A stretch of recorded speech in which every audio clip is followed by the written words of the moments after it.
গণতন্ত্রের মাতা মরহুম দেশনেত্রী বেগম খালেদা জিয়া।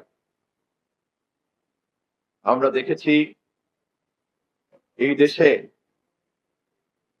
1990-এর দশকে ছাত্র গণ আন্দোলনকে তিনি কিভাবে জাগ্রত করেছেন এবং কিভাবে একটি সামরিক স্বৈরতন্ত্রকে পরাজিত করেছেন, গোটা জাতিকে ঐক্যবদ্ধ করেছেন, তত্ত্বাবধায়ক সরকার ব্যবস্থার অধীনে নির্বাচিত হয়ে নির্বাচিত নারী প্রধানমন্ত্রী হিসাবে আবির্ভূত ঘটেছে।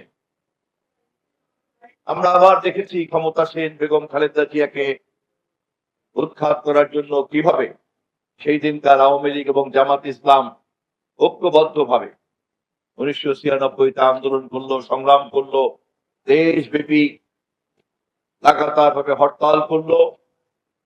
সেদিনও বেগম খালেদা জিয়া জোর করতে পারতেন, কিন্তু তিনি সংবিধানের ত্রয়োদশ সংশোধনীকে যুক্ত করে সাংবিধানিক পদ্ধতিতে, নির্বাচনের পদ্ধতিতে জনগণকে সাথে নিয়ে সংকটের সমাধান করে ক্ষমতা থেকে স্টেপ ডাউন করলেন।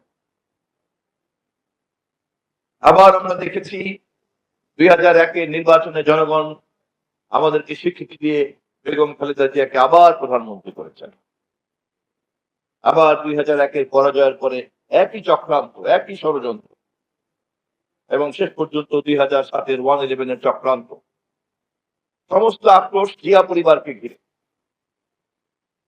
শহীদ জিয়ার মুক্তিযুদ্ধের ঘোষণা, শহীদ জিয়া রাষ্ট্রনায়কভাবে দেশে বহুদলীয় গণতান্ত্রিক ব্যবস্থাকে দাঁড় করানো, স্বনির্ভর বাংলাদেশকে তুলে ধরা, মধ্যপ্রাচ্য সংকটে তার ভূমিকা রাখা, আন্তর্জাতিক অঙ্গনে বাংলাদেশকে চীন সহ নতুন নতুন বন্ধু জোগাড় করা, এক নতুন বাংলাদেশকে তিনি উপহার দিয়ে গিয়েছেন।